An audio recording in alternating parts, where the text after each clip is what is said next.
everyone! Today I'm going to be introducing to you 3 Japanese cultural words. So these are words that are unique to Japan and cannot be found in any other country.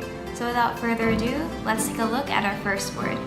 The first word is Natsukashii. Natsukashi. This word means nostalgic. So you can use this word when something reminds you of a fond memory from the past.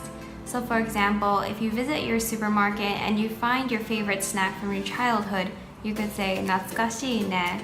Or if you revisit a spot that your family used to visit on vacations, you could also use Natsukashi in that situation. The second word is gaman suru. Gaman suru. And this word actually comes from Zen Buddhism and means perseverance, endurance, and patience, especially when faced with a difficult circumstance. This is seen as a sign of strength and maturity. For example, if you're really hungry, but you know that lunch is around the corner, so you're gonna tell yourself to wait. お腹が空いているけど、昼休憩はあともう少しなので我慢します。Or if the room that you're in is really hot, but you're gonna be patient about it. この部屋は暑いけど我慢します。The last word for today is enryo suru.